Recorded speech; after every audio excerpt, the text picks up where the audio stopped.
Here is a custom shapes option. Make the diamond there.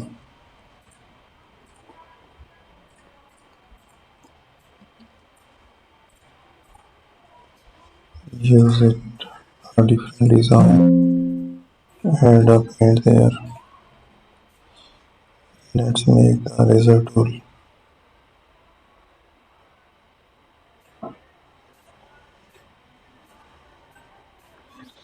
So we have to make it. Keep changing the designs there.